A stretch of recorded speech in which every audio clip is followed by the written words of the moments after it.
Bom, hoje a nossa aula então vai falar sobre mol, massa atômica, massa molar e número de Avogadro. Tá? Então, o que é o mol? O mol é a unidade de medida de quantidade de matéria, certo? Matéria, tudo aquilo que ocupa lugar no espaço.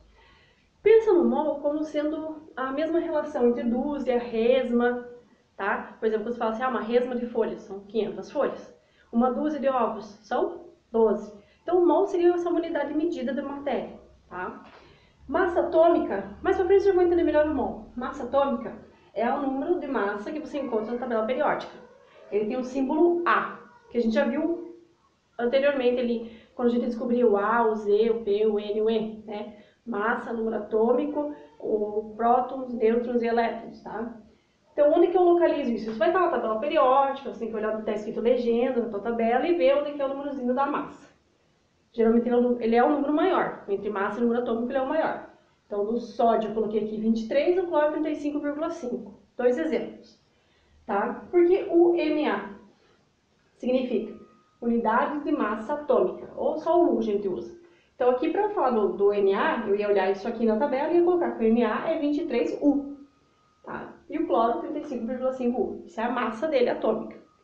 Quando a gente fala de massa molar, já é o total daquilo, se for átomo ou molécula. Então, se você massa molar do sódio, só o sódio, seria 23 gramas por mol, G/mol. Como eu coloquei um exemplo aqui, um mol de água, né? A água é H2O. Então, como que eu calculo a massa molar? Eu procuro na tabela periódica a massa atômica do hidrogênio e vi que era 1. Peguei a massa atômica do oxigênio, lá na tabela periódica, e vi que é 16. Então, como eu tenho 2H, eu tenho duas vezes o número 1, né? Então, 2 vezes 1, que deu 2. Oxigênio eu só tenho 1, então, uma vez o 16 que eu encontrei na tabela. Quando eu somo os dois, me dá o total, 18 gramas por mol, 18G/mol. Vou fazer mais um exemplo aqui, ó. Vou usar isso aqui, ó.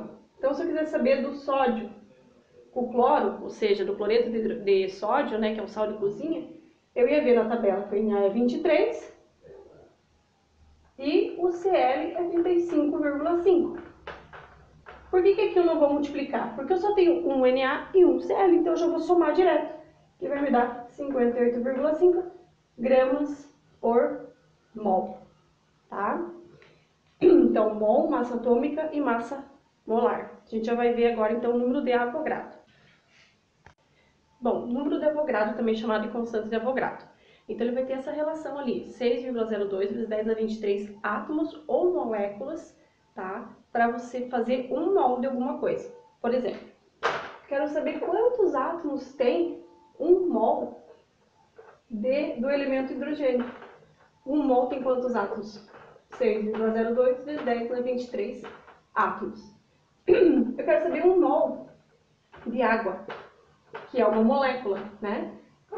Quanto vai ter? 6,02 vezes 10 a 23 moléculas. Então aqui é átomo e aqui é molécula. Quando que eu sei que é átomo e quando que eu sei que é molécula? Bom, gente, se eu falar assim, hidrogênio, eu tô falando de, sei lá, todo o hidrogênio do mundo. Então eu tô falando do quê? Do elemento hidrogênio. Agora, se eu falar assim, um hidrogênio, aí eu tô falando do átomo, certo? Agora, se eu falar assim, dois átomos de hidrogênio formando, então, aqui uma molécula, certo? E se eu tiver várias moléculas, por exemplo, dentro de um cilindro, né, já que o hidrogênio é um gás, eu vou ter a substância gás hidrogênio. Aí é substância.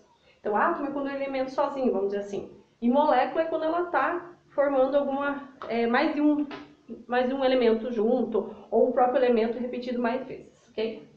Bom, quando que não vai ser esse 6,02 vezes 10 a 23? Quando você tiver mais mols. Se eu perguntasse para você, 2 mols de água, quanto seria? Bom, eu sei que 1 mol é 6,02 vezes 10 a 23. 2 mols vão ser quanto? O dobro. Então, você só vai multiplicar por 2, tá? Ok? Se você tivesse 5, você multiplicar por 5. O que eu quero que vocês percebam a relação? Se eu tivesse, assim, por exemplo, o cloro, tá? Cloro. Ele tem a unidade de massa atômica 35,5, que eu vi na tabela. Que corresponde a 35,5 gramas por mol, que é a massa molar, porque eu só tenho um Cl aqui.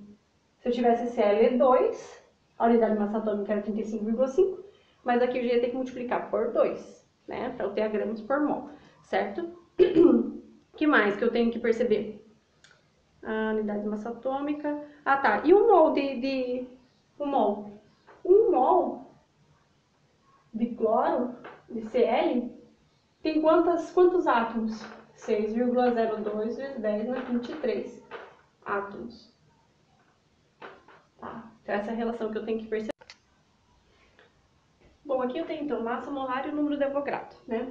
Exemplo, H2SO4, eu quero achar a massa molar. Eu vou procurar na tabela periódica a massa atômica de hidrogênio, que eu vi que é 1. Do enxofre, eu vi que é 32. E do oxigênio, eu vi que é 16. Então, o que eu vou fazer? Quantos hidrogênio eu tenho? 2. Então, é 2 vezes 1. Quantos S eu tenho? Só 1. Então, é 1 vezes o 32. E o 16, que é o oxigênio, eu tenho 4 vezes. Então, 4 vezes o 16. No final, eu vou somar 98 gramas por mol. É assim que se calcula o mol, tá? Avogadro. Então, eu sei que... O que eu sei que eu tenho que ter em mente para poder resolver aqui, ó? Eu quero saber quantos átomos tem, ou no caso, quantas moléculas tem H2SO4, 5 mols. O que eu sei que eu tenho que ter em mente? Que 1 mol sempre vai ser, seja água, seja ácido sulfúrico, seja qualquer coisa, vai ser esse valor aqui, tá? Então, se eu quero 5 mols, o que eu quero? Quantos de átomos, né? Então, eu vou fazer uma regrinha de 3, tá? Ou, basicamente, eu vou multiplicar, gente, porque se eu tenho 1 e eu quero mudar para 5, eu quero um quíntuplo disso, né? Então, eu tenho que fazer o 6,02 vezes 10 na 23 vezes 5. Agora, a questão de matemática. Quando você tem potência de base 10, você só vai repetir ela aqui, na multiplicação. O que você vai resolver é esse número aqui, tá? Então, eu vou ter 30,1. 5 vezes 2, 10, isso. 30,1 vezes 10 dá 23. Então, isso aqui se chama notação científica, ok? Quando eu tenho uma notação científica, base 10, eu não posso deixar duas casas, não é aconselhável deixar duas casas antes da vírgula. Então, eu tenho que mudar essa vírgula. Com certeza você já viu isso na aula de física, tá? Então, ou matemática também, você já deve ter visto. Mas, enfim, quando você desloca a vírgula para cá, para a esquerda, você vai somar no expoente. Quando você vai para lá, você vai diminuir o expoente. Então, eu tenho 30,1 vezes 10 a 23. E eu quero deslocar minha vírgula para que fique uma casa antes da vírgula. Ó, então, eu só mudei a vírgula para cá. Eu andei uma casa para a esquerda. Eu repito esse aqui, ó, só repetir, tá vendo? E vou fazer 10 e o número de casas que eu andei. Uma casa, com o sinal positivo, porque eu andei para a esquerda. Aí o que eu vou fazer? Resolver as bases 10 para transformar numa única base de 10. 23 mais 1, 24. Tá? Se eu tivesse um número assim, tá?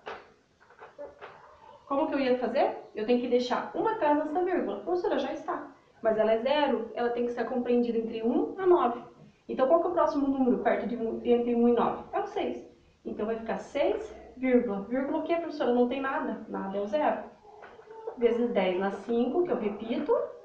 Vezes 10, quantas casas que eu andei? Uma, duas, que a vírgula veio aqui. Duas. Deixa eu só arrumar esse 10 que ficou feio. Andei para cá, perceberam que minha vírgula se deslocou para a direita? Então, meu sinal é negativo.